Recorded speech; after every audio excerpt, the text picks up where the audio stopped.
Hello everyone, मी आहे धनश्री चौगले आणि तुम्ही पाहत आहात Ganga education. Welcome back to my channel. या चॅनलवरती आपण लॉ रिलेटेड व्हिडिओज पाहत असतो आणि competitive examination relating to law या संदर्भात मी माहिती देत असते. काही वेळेस मी इन्फॉर्मेशन टेक्नॉलॉजीचे सुद्धा व्हिडिओ बनवलेले आहेत आणि आज on special demand me video बनवत आहे व्हॉट नेक्स्ट आफ्टर 10th. 10वीचे निकाल आता लागलेले आहेत आणि तुम्हाला 10वी नंतर कोणते कोणते ऑप्शन्स आहेत आणि ज्याच्यातून काय करिअर ऑपॉर्च्युनिटीज आहेत त्याच्या संदर्भात आपल्याला बोलायचं आहे. तर हे गायडन्स फ्री आहे, इवन चॅनल सबस्क्रिप्शनसुद्धा फ्री आहे. तर please subscribe my channel and hit on a bell icon so that you will get notification of upcoming videos. आणि जर तुम्हाला या व्हिडिओचे कॉन्टेंट आवडले असतील तर नक्की लाईक करा. तर चला वळूया आपल्या आजच्या व्हिडिओकडे. या व्हिडिओमध्ये आपण 3 गोष्टी पाहणार आहोत. पहिली गोष्ट, स्ट्रीम निवडताना होणाऱ्या चुका. दुसरी गोष्ट, हाऊ टू चूज स्ट्रीम म्हणजे स्ट्रीम कशी निवडायची. आणि तिसरी गोष्ट, पर्टिक्युलर स्ट्रीममध्ये कोणते सब्जेक्ट्स असतात आणि आपल्याला त्यामध्ये काय करिअर ऑपॉर्च्युनिटीज आहेत. आणि काही ठिकाणी मी बोनस पॉईंटसुद्धा सांगणार आहे. तर stay tuned and let's get started. What mistakes we have committed while choosing streams म्हणजेच आपण स्ट्रीम्स निवडताना कोणत्या चुका करतो. पहिल्यांदा आपण चुका समजून घेऊ म्हणजे आपल्याकडून त्या चुका होणार नाहीत. Mistake number 1, family influence or compulsion म्हणजे फॅमिली मेंबर्सच्या इन्फ्लुएन्स अंडर किंवा कंपल्शनमुळे आपण पर्टिक्युलर स्ट्रीम निवडतो जी आपल्याला आवडत नसते. काही वेळेस पॅरेंट्स एखादी गोष्ट अचीव करू शकत नाहीत, ती गोष्ट आपल्या मुलांनी अचीव करावी अशी त्यांची इच्छा असते. तर तीही चुकीची गोष्ट आहे, कारण मुलं पॅरेंट्सची स्वप्न फुलफिल करण्यासाठी बनलेली नसतात. मुलांना स्वतःची स्वप्न बघू द्यावी आणि ती फुलफिल करण्यामध्ये पॅरेंट्सनी त्यांना हेल्प आउट करणं गरजेचं असतं. म्हणून पॅरेंट्स इन्फ्लुएन्समध्ये किंवा कंपल्शनमध्ये स्ट्रीम निवडायची नाही आहे. मिस्टेक नंबर 2, फेम आणि मनी म्हणजेच एखादी स्ट्रीम जी आहे ती अशी ग्लॅमरस वाटते म्हणून किंवा त्या फील्डमधून पैसा मिळणार आहे म्हणून आपण ती स्ट्रीम निवडतो. ही सुद्धा एक मोठी चूक आहे. ठीक आहे, मला मान्य आहे की पैसा हा सगळ्या शिक्षणाचा आणि जॉब करिअर ऑपॉर्च्युनिटी या सगळ्यांचा मोठो एकच असतो की चांगला पैसा मिळाला पाहिजे. तो या सर्व गोष्टींचा एक पार्ट आहे, त्याला फुल्ली प्रायोरिटी देण्याची गरज नाही आहे. जर तुमचं काम चांगलं असेल तर तुम्हाला फेमही चांगला मिळेल आणि मनीही मिळेल. पण एखादी गोष्ट चांगली दिसते आणि ह्यातनं आपण जास्तीत जास्त मनी अर्न करू ह्या एकाच मोटोने आपल्याला ती स्ट्रीम चूज करायची नाही आहे. So don't run behind the fame or money. Mistake number 3, pair group influence म्हणजे तुमच्या सोबतचे जे फ्रेंड सर्कल आहे ते ज्या स्ट्रीमला जाणार आहे त्याच स्ट्रीम तुम्ही चॉईस करता. म्हणजे आपल्याला कॉलेजला जायला सोबत होईल किंवा आपल्याला कन्व्हिनियंट असेल, आपल्याला स्टडीसाठी हेल्प होईल. पण नाही, जेव्हा तुम्ही करिअरचा विचार करता इंडिव्हिज्युअली आपण तो विचार केला पाहिजे. सगळ्यांचा विचार करून आपण ती स्ट्रीम नाही चॉईस करायची, स्वतःचा विचार करून ती स्ट्रीम चॉईस करायची. आणि पेअर ग्रुप इन्फ्लुएन्समध्ये तुम्हाला सांगता येईल की जर एखाद्या मैत्रिणीला MPSC UPSC यासारख्या एक्झाम द्यायच्या आहेत तर ती तिकडे प्रेफरन्स देते कारण तिच्या पॅरेंट्सचा इन्फ्लुएन्स असतो. तर मग आपण काय करतो, भेडचाल म्हणजे तिच्या मागे मग आपण पण जातो, आपणही ट्राय करायचा प्रयत्न करतो. पण नाही, तुमच्यामध्ये काहीतरी दुसऱ्या ॲबिलिटीज असतील त्यामुळे त्या व्यक्तीनेच निवडली म्हणून आपण फील्ड चूज करणं that is wrong thing. Mistake number 4, availability म्हणजेच आपल्या एरियामध्ये मी जिथं राहते तिथं कोणते शिक्षण आहे जे कन्व्हिनियंटली आपल्याला घेता येईल ही आपण गोष्ट बघतो. म्हणजे माझ्याच्या जवळच एक पर्टिक्युलर कॉलेज आहे तर ते मला यायला जायला कन्व्हिनियंट होईल आणि म्हणून मी तिथे ॲडमिशन घेते. That is availability. जे आपण काय करतो, जे अवेलेबल आहे तीच स्ट्रीम निवडतो. मग आपल्यातल्या ॲबिलिटी, इंटरेस्ट याचा आपण विचार करत नाही. That is also wrong thing. Mistake number 5, lack of research म्हणजे तुम्हाला कुठल्याही स्ट्रीमला ॲडमिशन घेताना तुम्ही रिसर्च नाही करत. मॅक्स टू मॅक्स आपण एखादी व्यक्तीचे गायडन्स घेण्याचा प्रयत्न करतो की तुम्ही काय केलेलं आहे, तुम्ही कसं गेलेलं आहात एवढंच. पण त्या व्यक्तीचा जेवढा रिसर्च असेल तितकीच माहिती तुम्हाला मिळते. तुम्ही स्वतः रिसर्च नाही करत, पॅरेंट्स स्वतः रिसर्च नाही करत for their children. So research करणं ही खूप जास्त गरजेची गोष्ट असते जेव्हा तुम्ही स्ट्रीम निवडणार असतात तेव्हा. मिस्टेक नंबर 6, फॉलोविंग ट्रेंड्स म्हणजे डॉक्टर का बेटा डॉक्टर बनेगा, लॉयर का बेटा लॉयर बनेगा. हे काय आहे, ट्रेंड्स फॉलो करतो आपण. पण ऑलवेज लक्षात ठेवा की एका मोठ्या झाडाखाली छोटी झाडं कधीच मोठी होत नाहीत, कारण त्याला जे ऊन वारा पाणी सगळ्या गोष्टी लागत असतात त्या मिळत नाहीत. आपल्याला काय वाटतं की वडिलांच्या पावलावर पाऊल ठेवतो, इट्स अ गुड थिंग, पण सगळ्याच जणांना ते जमत नाही. सो स्वतःचं आयडेंटिटी तयार करायची असेल then you have to create your own path and don't follow the trend. Now mistake number 7, marks. जी सगळ्यात मोठी चूक असते की मला इतके मार्क्स पडलेले आहेत तर मला ही स्ट्रीम आवडेल किंवा मी याच स्ट्रीमला ॲडमिशन घेतो. चलो ठीक आहे, मी मानते की काही वेळेस आर्ट्स, कॉमर्स, सायन्स तर ह्यांचा मार्किंग क्रायटेरिया ठरलेला असतो की जास्त मार्क्स पडले तर सायन्सला जातात, जरा कमी मार्क पडले तर कॉमर्सला जातात आणि खूपच कमी असतील तर आर्ट्सला जातात. हा मार्क्सच्या क्रायटेरियावरती लोक आपलं ठरवत असतात. पण तसं नाही. इन केस तुम्हाला जास्त मार्क्स पडलेले आहेत पण त्या फील्डमध्ये तुमची ॲबिलिटी नसेल किंवा इंटरेस्ट नसेल आणि तरी तुम्ही सायन्सला ॲडमिशन घेतलात तर ते हार्मफुल होऊ शकतं. खूप मार्क्स आहेत आणि आर्ट्सला ॲडमिशन घेतला तरी तुमची आयडेंटिटी तिथे इस्टॅब्लिश होत असेल तर गो फॉर इट. त्यामुळं मार्क्सवरती स्ट्रीम डिपेंड करू नका. ठीक आहे, एलिजिबिलिटी क्रायटेरिया पर्टिक्युलर स्ट्रीमचा डिफरंट आहे आणि तो मार्क्सवरच आधारित असतो. पण तरीही मार्क्सला प्रायोरिटी न देता तुम्ही स्ट्रीम निवडायची आहे जिथं तुम्हाला ॲडमिशन मिळू शकतं. तर या चुकांव्यतिरिक्त सुद्धा काही आपण चुका करत असतो स्ट्रीम निवडताना. जसं काही ठिकाणी फक्त एज्युकेशन कुठल्या पर्पजने घ्यायचं, मुलींच्या बाबतीत असा पॅरेंट्स विचार करतात की कुठल्या तरी सोप्या स्ट्रीममध्ये ही ॲडमिशन घेऊ दे, तिला चांगले मार्क्स पडतील, ग्रॅज्युएशन करायचं आणि लग्न करून द्यायचं, दॅट्स इट. इतकाच मोठं असतो. पण तिचं आयडेंटिटी, तिची करिअर करण्याच्या दृष्टीनं स्ट्रीमचा विचार केला जात नाही. ऑब्व्हियसली सर्वसाधारण सगळीकडे अशा थिंकिंगची लोकं आपल्याला मिळतात. सो असा विचार न करता मुलांच्या दृष्टीनं आपल्याला स्ट्रीम निवडायची आहे. मुलांनी सुद्धा स्वतःच्या दृष्टीनं स्ट्रीम निवडायची आहे. या एक गोष्टी आपण कन्सिडर करायच्या आहेत. नाव या व्हिडिओचा सेकंड पार्टकडे आपण वळत आहोत. हाऊ टू चूज स्ट्रीम, म्हणजे स्ट्रीम कशी निवडायची.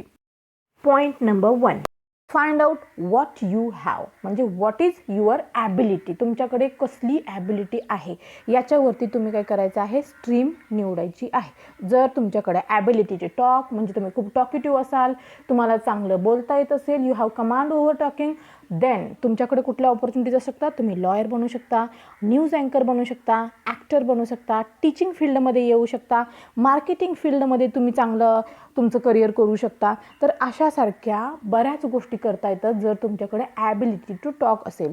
In case take an another example, ability to write, म्हणजे काही लोकांना बोलताच येत नाही. त्यांच्याकडे किती नॉलेज असलं तरी ते एक्सप्रेस नाही करू शकत बोलून, पण ते रायटिंगमधून एक्सप्रेस करू शकतात. तर त्या लोकांसाठी काय फील्ड आहेत, रायटर बनू शकतात, एडिटर बनू शकतात, मीडियामध्ये ॲडव्हर्टाइजमेंट रायटिंग किंवा स्क्रिप्ट रायटिंग यासारख्या त्यांच्याकडे करिअर ऑपॉर्च्युनिटीज असतात. तर यासारख्या अजून बऱ्याच करिअर ऑपॉर्च्युनिटीज आहेत जे ज्यांच्याकडे ॲबिलिटी टू राईट असते. तर यासारख्या ॲबिलिटी आपण आपल्यात कोणत्या आहेत हे बघायचं आहे. म्हणजे हे अशा आपल्या ॲबिलिटी फाइंड आउट करायचं आणि त्याच्यानुसार आपण स्ट्रीम निवडायची असते. ना point number 2, your interest, what you love, म्हणजे तुमचा इंटरेस्ट कशामध्ये आहे या गोष्टींवरती सुद्धा तुमची स्ट्रीम चॉईस करणं, स्ट्रीम चूज करणं डिपेंड असतं.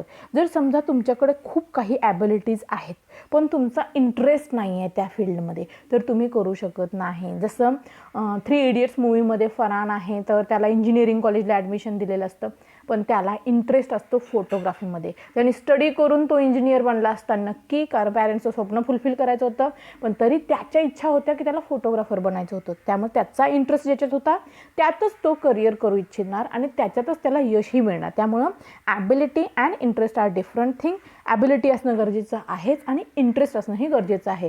काही वेळेस लोकांना इंटरेस्ट खूप असतो की मला क्रिकेटर बनायचं आहे, पण ते आपल्या गल्लीतल्या क्रिकेट खेळण्यामध्ये सुद्धा 2 रना बनवू शकत नाहीत, लगेच आउट होतात.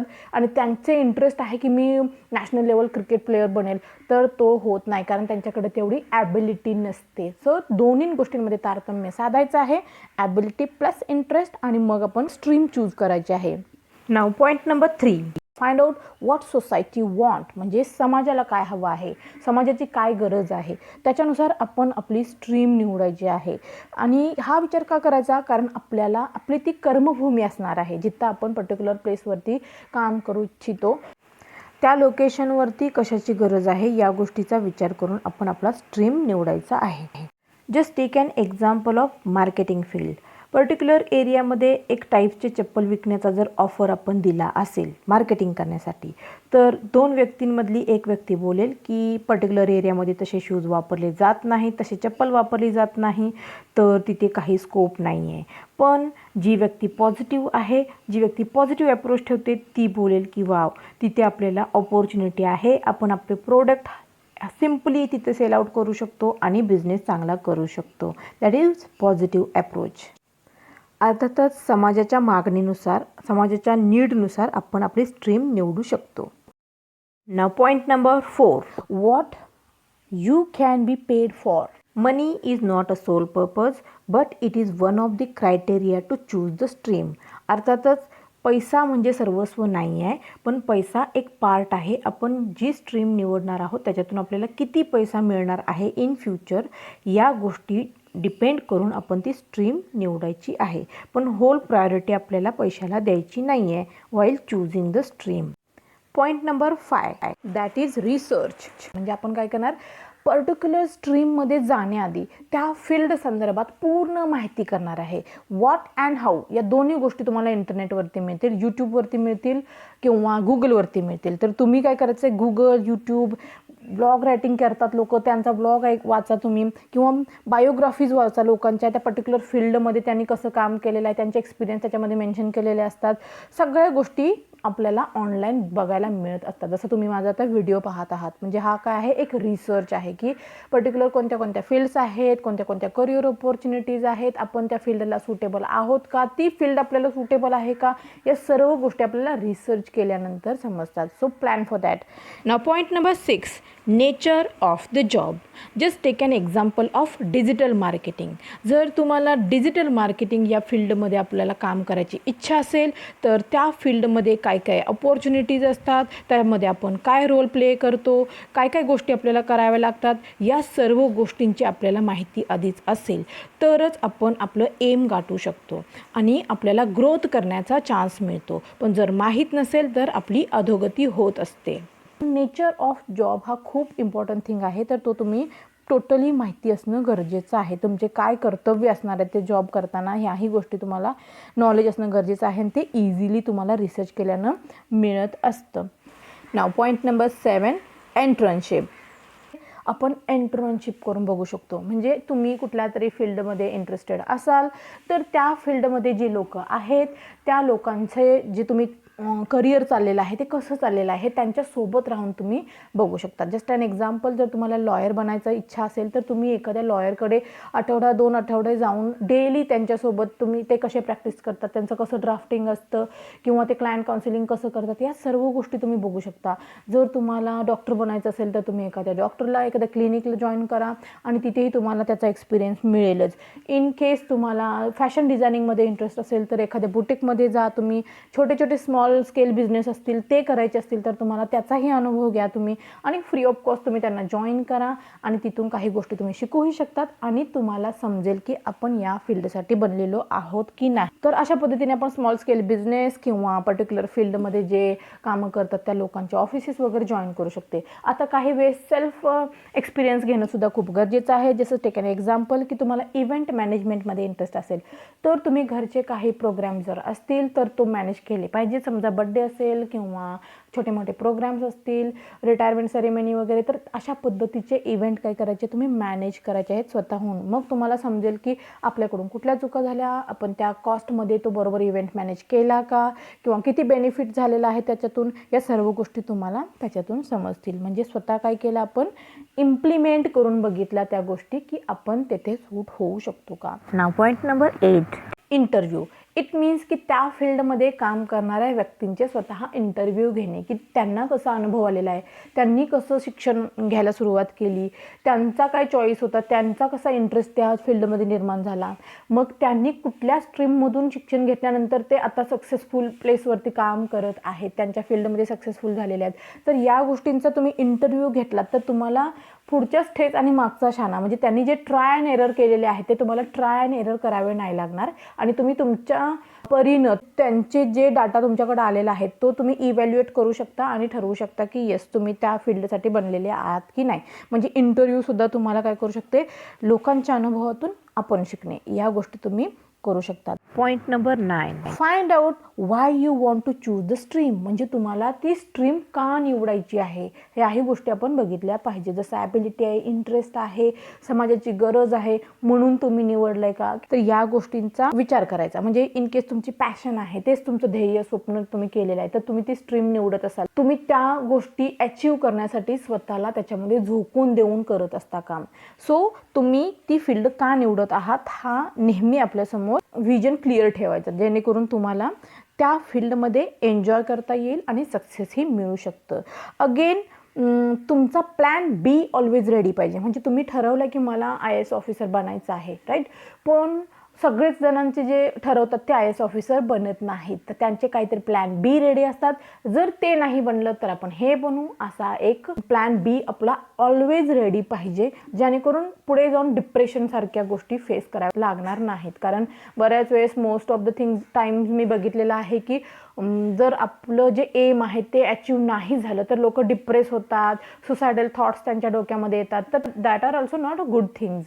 सो तुमच्याकडे प्लॅन बी रेडी असेल तर तुम्हाला माहिती आहे की आपण हे नाही करू शकलो तर आपण हे तरी करू शकतो, किंवा आपल्याला हा एक सबस्टिट्यूटेड वे आहे, तर त्यामुळे तुम्ही काय करू शकता, दोन्ही गोष्टी लक्षात घेऊनच तुम्ही पुढे जाता. सो अशा काही गोष्टी आहेत जे तुम्ही स्ट्रीम चूज करताना बघू शकता की तुमची ॲबिलिटी, तुमचा इंटरेस्ट, समाजाची गरज आणि तुम्हाला त्यातून किती पैसा मिळणार आहे, मग त्यावेळेस तुम्हाला कसा रिसर्च करायचा आहे, लोकांचे इंटरव्ह्यूज घ्यायचे आहेत, तुम्ही ती स्ट्रीम का निवडता आहेत हे ठरवायचं आहे तुम्हाला, आणि always be ready with plan बी.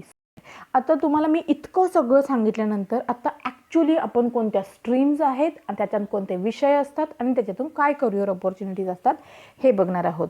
तर सध्या 3 स्ट्रीम आहेत, आर्ट्स, कॉमर्स, सायन्स. आणि आता जे नवीन शैक्षणिक धोरण आलेलं आहे त्याच्यातून ह्या स्ट्रीमसुद्धा जातील आणि आपल्या चॉईसने सब्जेक्ट निवडता येतील. पण त्या गोष्टी अजून इम्प्लिमेंट होतील कधी, या सर्व गोष्टींना वेळ लागेल. तोपर्यंत आत्ता आपल्याला ॲडमिशन्स घ्यायचे आहेत, तर आपण आर्ट्स, कॉमर्स आणि सायन्स या तिन्ही गोष्टींचा आपण 1 बाय 1 डिटेल इन्फॉर्मेशन मिळवणार आहोत. तर पहिली फील्ड आहे आर्ट्स, दॅट इज ह्युमॅनिटीज म्हणूनही त्याला ओळखलं जातं. तर यामध्ये कोणते विषय असतात आणि त्याचा आपल्याला करिअर ऑपॉर्च्युनिटीज काय आहेत हे बघू. तर आर्ट्समध्ये पहिला विषय असतो हिस्ट्री, दुसरा विषय असतो लँग्वेजमध्ये हिंदी, इंग्लिश और मराठी, काही ठिकाणी फॉरेन लँग्वेजेससुद्धा जसं फ्रेंच आहे किंवा जर्मन आहे, अशा फॉरेन लँग्वेजेससुद्धा तुम्हाला शिकायला मिळू शकतात, depends upon college and university. Next आहे जिओग्राफी, म्हणजेच भूगोलाचा अभ्यास. आता जिओग्राफी हा एक असा विषय आहे जो तुम्हाला ग्रॅज्युएशन लेवलपर्यंत तुम्ही आर्ट्समध्ये शिकता आणि नंतर दॅट इज ऑल्सो सायन्स, त्यामुळे तुम्ही MSc इन जिओग्राफी, म्हणजे तो सायन्स असल्यामुळे तुम्ही सायन्स फील्डमध्येही शिकू शकता, that is geography. Next subject आहे सायकोलॉजी, म्हणजे मानसशास्त्र, मानवी मनाचा अभ्यास. तर त्याच्यामध्ये आपण त्या गोष्टी शिकत असतो. नेक्स्ट सब्जेक्ट आहे पॉलिटिकल सायन्स, म्हणजेच राज्यशास्त्र, आपल्या देशाचं जो कारभार आहे तो कशा पद्धतीनं चालतं याचा त्याच्यामध्ये अभ्यास केला जातो. नेक्स्ट विषय आहे इकॉनॉमिक्स. आता इकॉनॉमिक्स तुम्हाला कॉमन स्ट्रीममध्ये सुद्धा बघायला मिळतो आणि तो आर्ट्समध्येही शिकता येतो. याच्यामध्ये गुड्स, सर्व्हिसेस, सेल्स याच्या संदर्भामध्ये तुम्हाला शिक्षण घ्यायचं असतं.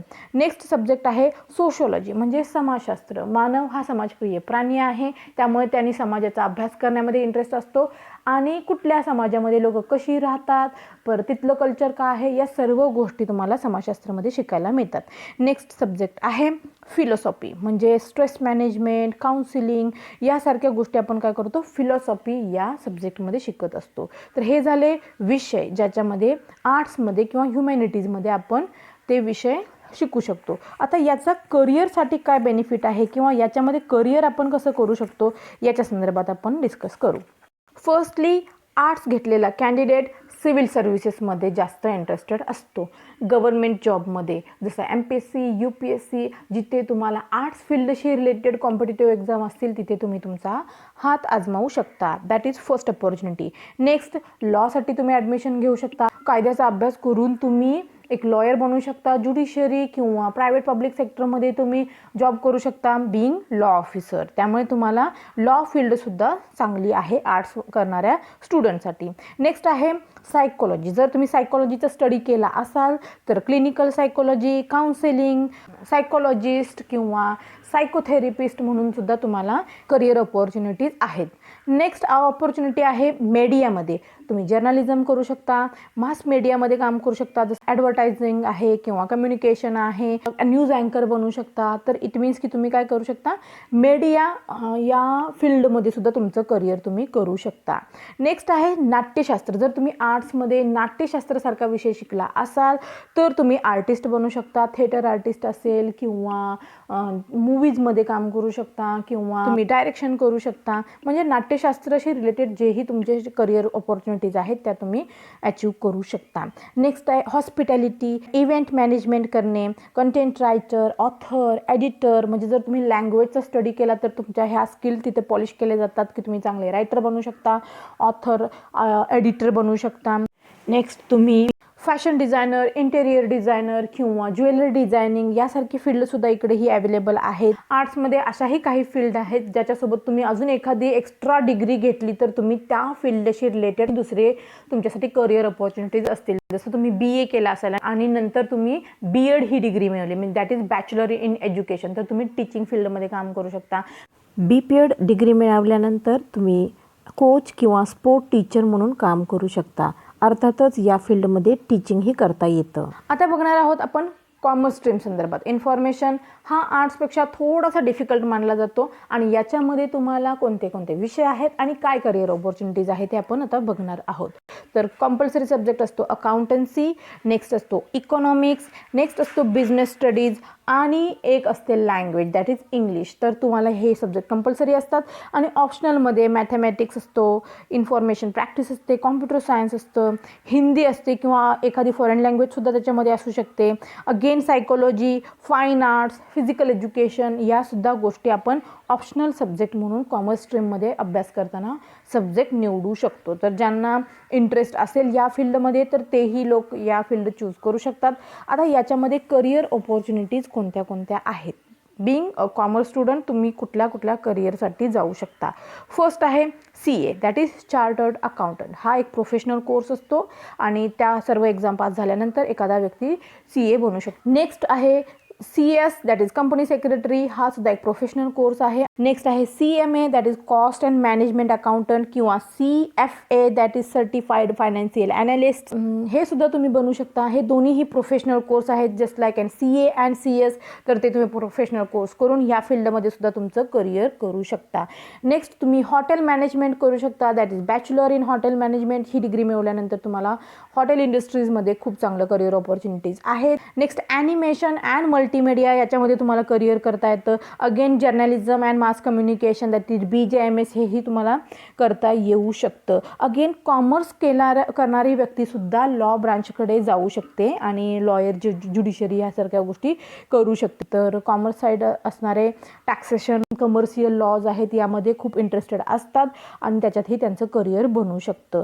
नेक्स्ट आहे बिझनेस मॅनेजमेंट. BBA किंवा MBA यासारख्या डिग्रीज घेऊन या फील्डमध्येही आपल्याला करिअर करता येतं. अगेन फाईन आर्ट्समध्येही करिअर करता येतं आणि most important civil services. Competitive exam through civil सर्व्हिसेसमध्ये कॉमर्स सेक्टरमधल्या लोकांनासुद्धा एंट्री मिळू शकते. अगेन स्पोर्ट्स सेक्टरमध्ये सुद्धा आपल्याला करिअर करता येतं. आपण बघितलं होतं की कॉमर्सच्या स्ट्रीममध्ये फिजिकल एज्युकेशन हा विषय आपल्याला निवडण्याची मुभा असते आणि ज्यांनी हा विषय निवडलेला आहे त्यांना स्पोर्टमध्ये करिअर करता येतं. बेस्ट ऑपॉर्च्युनिटी असते नॅशनल लेवल स्पोर्ट्समॅन बनणे किंवा कोच बनणे किंवा स्पोर्ट्स फील्डमध्ये टीचिंग करणे. हा बेस्ट ऑप्शन आहे. नेक्स्ट करिअर ऑप्शन आहे फॅशन डिझायनिंग. जसं आर्ट स्ट्रीममधून ही ऑप्शन अवेलेबल आहे तसं कॉमर्समधून ही ऑप्शन अवेलेबल आहे. आणि event management, web designing. Again commerce फील्डमध्ये जेव्हा तुम्ही ग्रॅज्युएशन करता तेव्हा एक्स्ट्राच्या ॲड ऑन डिग्रीज ज्या आहेत जसं BEd, MAd यासारख्या डिग्री मिळवल्यानंतर तुम्ही कॉमर्स फील्डमध्ये टीचिंगसुद्धा करू शकता. अजून ग्रॅज्युएशन, पोस्ट ग्रॅज्युएशन नंतर तुम्हाला सेटनेट सारखी UGCची एक्झाम असते ती क्रॅक करावी लागते. मग तुम्ही प्रोफेसर, असिस्टंट प्रोफेसर यासारखी पदंसुद्धा मिळवू शकता. नेक्स्ट आहे career opportunities in banking sector. IBPS या एक्झाम कंडक्ट करत असतं आणि आपली या एक्झाम थ्रू ऑफिसर म्हणून नेमणूक होत असते इन बँकिंग सेक्टर. स्टॉक मार्केटमध्ये ब्रोकर म्हणून सुद्धा तुम्ही काम करू शकता, जी व्यक्ती कॉमर्स साईडला ॲडमिशन घेते. नेक्स्ट स्ट्रीम आहे सायन्स. हा सगळ्यात अवघड स्ट्रीम समजला जातो आणि जी होणहार मुलं आहेत ती सायन्स स्ट्रीमला ॲडमिशन घेतात असं कन्सिडर केलं जातं. ज्यांना चांगले मार्क्स आहेत ते सायन्स स्ट्रीमला ॲडमिशन घेतात. तर यामध्ये 2 फील्ड असतात, एक असते मेडिकल, दुसरी असते नॉन मेडिकल. मेडिकल जी बायोलॉजी सब्जेक्टमध्ये स्पेशलायझेशन असतात ती मेडिकल फील्डला जातात. जिथे बायोलॉजी नाही आहे, इतर सब्जेक्ट आहेत सायन्सचे, ते नॉन मेडिकल फील्ड म्हणून समजले जातात. आणि दोन्ही फील्डमध्ये वेगवेगळे करिअर ऑप्शन आहेत. तर आपण पहिल्यांदा बघू की सब्जेक्ट्स कोणते आहेत. पहिला विषय आहे फिजिक्स. त्याच्यामध्ये आपण पदार्थ, गती, ऊर्जा याच्या संदर्भात माहिती घेत असतो. नेक्स्ट असतो केमिस्ट्री, दॅट इज रसायनशास्त्र. नेक्स्ट आहे बायोलॉजी, जे मी सांगितलं की मेडिकल फील्डसाठी खूप गरजेचं आहे, दॅट इज जीवविज्ञान, म्हणजे ह्युमन ऑर्गन, बॉडी फंक्शनिंग, या सर्व गोष्टी या बायोलॉजीमध्ये शिकवल्या जातात. नेक्स्ट आहे एन्व्हायरमेंटल सायन्स. अजून जॉग्राफी, जसं जॉग्राफी मी सांगितलं होतं की आर्ट्सचा सुद्धा पार्ट आहे and geography is a science also, तर त्यामुळे ते सायन्समध्येही शिकवलं जातं. Next subject is mathematics. Next आहे कॉम्प्युटर सायन्स, ज्याच्यामध्ये आपण animation, game designing, computer software, apps बनवणे यासारख्या गोष्टी आपल्याला तिथं शिकवल्या जातात. नेक्स्ट आहे बायोटेक्नॉलॉजी, ज्याच्यामध्ये आपण लिव्हिंग ऑर्गॅनिझम या सर्व गोष्टी शिकत असतो. तर असे सब्जेक्ट आपल्याला तिथे बघायला मिळतात. तर आता आपण बघू की फिजिक्स, केमिस्ट्री आणि बायोलॉजी हे 3 विषय कंपल्सरी असणारे स्टुडंट करिअर कोणत्या निवडू शकतात, करिअर ऑपॉर्च्युनिटीज त्या व्यक्तीसाठी कोणत्या आहेत. तर पहिला आहे डॉक्टर बनू शकतो, that is MBBS he degree मिळवता येते त्याला आणि डॉक्टर बनवता येते. नेक्स्ट आहे डेंटिस्ट बनता येतं त्याला, BDS ही डिग्री मिळवून तो डेंटिस्ट बनू शकतो. नेक्स्ट आयुर्वेदिक डॉक्टर बनू शकतो, BAMS ही डिग्री असते. नेक्स्ट आहे होमिओपॅथी डॉक्टर बनू शकतो, दॅट इज BHMS ती डिग्री असते आणि तो होमिओपॅथिक डॉक्टर म्हणून प्रॅक्टिस करू शकतात. नेक्स्ट आहे वेटर्निटी सायन्स, दॅट इज BVSC ही एक पदवी असते आणि त्याच्यानंतर तो वेटर्निटीमध्ये काम करू शकतो. नेक्स्ट आहे BPT ही डिग्री मिळून तो सायकोथेरपिस्ट बनू शकतो. बायोटेक्नॉलॉजी, मेडिसिनमध्ये जर त्याला करिअर करायचं असेल तर तो B फार्मा, D फार्मा किंवा M फार्मा यासारख्या डिग्र्या, डिप्लोमा मिळवून तो मेडिसिन फील्डमध्ये काम करू शकतो. स्वतःचं मेडिकल इस्टॅब्लिश करण्यापासून पर्टिक्युलर मेडिसिन बनवण्यापर्यंत यामध्ये सर्व गोष्टी शिकल्या जातात आणि यामध्ये सुद्धा करिअर ऑपॉर्च्युनिटी चांगली आहे इन फ्युचर. अगेन तुम्ही न्यूट्रिशन, डायटिशियन यासारख्या सुद्धा व्यवसायामध्ये तुम्ही स्वतःचं प्रोफेशन करू शकता, कारण आता लोक खूप चूजी झालेले आहेत आणि हे न्यू ट्रेंडी करिअर ऑपॉर्च्युनिटीज आहेत आणि ट्रेंड्समध्ये आहेत, जेणेकरून तुम्ही त्याच्यामध्ये चांगलं करिअर बनवू शकाल. फूड टेक्नॉलॉजीमध्ये सुद्धा तुम्हाला काम करता येऊ शकतं. आणि नेक्स्ट थिंग, तुम्ही गव्हर्नमेंट सेक्टरमध्ये, सिव्हिल सर्व्हिसेसमध्ये सुद्धा ट्राय करू शकता, जिथे तुम्हाला सायन्स स्ट्रीमशी रिलेटेड काम असेल. तर त्याही आपल्याला MPSC, UPSC यासारख्या एक्झामिनेशन देऊन आपण गव्हर्नमेंट सेक्टरमध्ये सुद्धा काम करू शकतो. आता जे नॉन मेडिकल फील्डमध्ये आहेत त्यांच्यासाठी कुठल्या करिअर ऑपॉर्च्युनिटी आहेत. फर्स्ट आहे इंजिनिअरिंग करणे, म्हणजे सायन्स स्ट्रीमवाली व्यक्ती इंजिनिअरिंग फील्डसाठी काम करू शकते. जसं BTech किंवा B यासारख्या डिग्र्या मिळून ती इंजिनियर बनू शकते. मग याच्यामध्ये खूप स्ट्रीम्स आहेत, मेकॅनिकल इंजिनियर, इलेक्ट्रॉनिक इंजिनियर, तर ते आपल्या इंटरेस्टनुसार तुम्ही इंजिनिअरिंग फील्डला सुद्धा जाऊ शकता. नेक्स्ट आहे ॲग्रिकल्चर, म्हणजे BSc ॲग्रिकल्चर आपण म्हणतो की कृषी खात्यामध्ये तुम्ही आपला हात आजमावू शकता. नेक्स्ट आहे computer application, that is BCA. तर या कॉम्प्युटर ॲप्लिकेशनचा किंवा इन्फॉर्मेशन टेक्नॉलॉजीचा तुम्हाला याच्यात अभ्यास असतो आणि गेम बनवणे, ॲप्लिकेशन बनवले, म्हणजे ॲप्स आपण मोबाईलवरती यूज करतो ते सॉफ्टवेअर मेकिंग, ह्या सर्व गोष्टी तुम्हाला इथे कॉम्प्युटर ॲप्लिकेशनमध्ये सुद्धा शिकायला मिळतात. नेक्स्ट आहे कमर्शियल पायलट बनता येतं, मर्चंट नेव्ही, डिफेन्समध्ये जाता येऊ शकतं तुम्हाला NDA, CDS सारख्या एक्झामिनेशन क्रॅक करून. अगेन मॅथमॅटिक्स हा विषय तुम्ही चॉईस करू शकता आणि त्याच्यामध्ये BSc करू शकता. केमिस्ट्रीमध्ये स्पेशलायझेशन BSc करू शकता आणि गव्हर्नमेंट सेक्टरमध्ये सुद्धा या फील्डमध्ये आपल्याला करिअर ऑपॉर्च्युनिटीज खूप आहेत बाय क्रॅकिंग कॉम्पिटिटिव्ह एक्झामिनेशन. तर या सर्व फील्ड सायन्स प्रोफेशन्स रिलेटेड असणाऱ्या व्यक्तींना चॉईस करता येऊ शकतात. Now it's time to bonus points. आपल्याला या 3 स्ट्रीम सोडून इतर कुठल्या गोष्टी करण्याच्या ऑपॉर्च्युनिटीज आहेत का आफ्टर 10th? तर तो पहिला ऑप्शन आहे, आपण diploma, professional courses, certified courses आपण करू शकतो. तर हे कोणत्या पद्धतीनं करता येतात? फर्स्ट चॉईस आहे पॉलिटेक्निक. पॉलिटेक्निकमध्ये आपल्याला fashion designing, computer hardware, automobiles, electronic engineering, mechanical engineering अशा पद्धतीच्या स्ट्रीम निवडता येतात. म्हणजेच पॉलिटेक्निकमध्ये आपल्याला या टाईप्सचे डिप्लोमा कोर्सेस अवेलेबल असतात. तर पर्टिक्युलरली त्या कोर्सचा करिअर अपॉर्च्युनिटीमध्ये काय ऑप्शन असतो, तर फॅशन डिझायनिंग केल्यानंतर स्वतःचं ओन बुटीक काढता येऊ शकतं, आपला उद्योग आपण चालू करू शकतो किंवा फॅशन इंडस्ट्रीजमध्ये सुद्धा आपण आपला हात आजमावू शकतो. कॉम्प्युटर हार्डवेअर याच्यामध्ये कॉम्प्युटरशी रिलेटेड सर्व गोष्टींमध्ये आपल्याला करिअर अपॉर्च्युनिटीज असतात. तसंच ऑटोमोबाईल, तसंच आहे इलेक्ट्रॉनिक इंजिनिअरिंग किंवा मेकॅनिकल इंजिनिअरिंग. आणि या कोर्सेसचा बेनिफिट असा आहे की आपल्याला डिग्री कोर्सला सुद्धा डायरेक्ट ॲडमिशन मिळू शकतं. त्यानंतर आहे आपल्याला पॉलिटेक्निकनंतर ITI, that is industrial training institute. तर या इंडस्ट्रियल ट्रेनिंग इन्स्टिट्यूटमध्ये सुद्धा आपण इंडस्ट्रियल ट्रेनिंग घेत असतो आणि त्याच्यामध्ये सुद्धा खूप करिअर अपॉर्च्युनिटीज आपल्याला दिसून येतात. मग आपल्याला पुढचं शिक्षण पर्टिक्युलर फील्डमध्ये न घेता आपल्याला याच ITIवर डिपेंड आपण स्वतःचं इनोव्हेटिव्ह काहीतरी प्रोडक्ट तयार करू शकतो किंवा जे तयार करणारे लोक आहेत त्यांच्याकडेही आपण जॉब करू शकतो. It's up to you. तर ही झाली तिन्ही स्ट्रीमची माहिती, म्हणजेच आर्ट्स, कॉमर्स आणि सायन्स. त्याच्यामध्ये काय करिअर अपॉर्च्युनिटीज आहेत, कोणते कोणते कोर्सेस असतात, सब्जेक्ट्स कोणते असतात याच्या संदर्भात आपण माहिती घेतली. आणि बोनस पॉईंट म्हणजे आपण डिप्लोमा आणि प्रोफेशनल कोर्स आपल्याला पॉलिटेक्निक किंवा ITI थ्रू कसे करता येतील आणि त्याचा आपल्याला करिअर ऑप्शन काय आहे याच्या संदर्भातही आपण माहिती घेतली. एज्युकेशन ही एक अशी गोष्ट आहे आपलं करिअर चांगलं करण्यामध्ये आपल्याला हेल्प आउट करू शकते. मोस्ट ऑफ द टाईम बरेच लोक असे असतात की त्यांचं एज्युकेशनल क्वालिफिकेशन चांगलं नसतं तरीही ते त्यांच्या करिअरमध्ये सक्सेसफुल झालेले असतात. जसं अरिजित सिंग, त्याचं एज्युकेशनल क्वालिफिकेशन काय आहे याच्या संदर्भात आपल्याला बिलकुल आयडिया नसते, पण त्याच्या ॲबिलिटीवरती तो एक चांगला सिंगर झाला. असे बरेच लोक असतात, त्यांचं एज्युकेशन डिफरंट असतं आणि त्यांचं करिअर डिफरंट बनतं. तर ते त्यांच्या इंटरेस्ट आणि ॲबिलिटीच्या जोरावरती बनत असतं. सो आपल्याकडे जे इंटरेस्ट आहेत, ज्या ॲबिलिटी आहेत, समाजाची जी गरज आहे त्याच्यानुसार तुमच्या चॉईसनी तुम्ही तुमची स्ट्रीम निवडायची आहे आणि तुमचं करिअर करायचं आहे. तर मी 10वीचे जे विद्यार्थी आहेत ज्यांनी आत्ताच बोर्ड एक्झाम क्रॅक केलेली आहे त्या सर्वांना शुभेच्छा देते आणि तुम्ही चांगली स्ट्रीम निवडाल तुमच्या इंटरेस्ट अनुसार आणि तुमचं चांगलं करिअर घडेल अशी मी सदिच्छा बाळगते. धन्यवाद तुम्ही शेवटपर्यंत ऐकल्याबद्दल. आणि जर तुम्हाला कॉन्टेंट आवडले असतील तर नक्की लाईक करा आणि सबस्क्राईब करायला विसरू नका. Thank you for listening.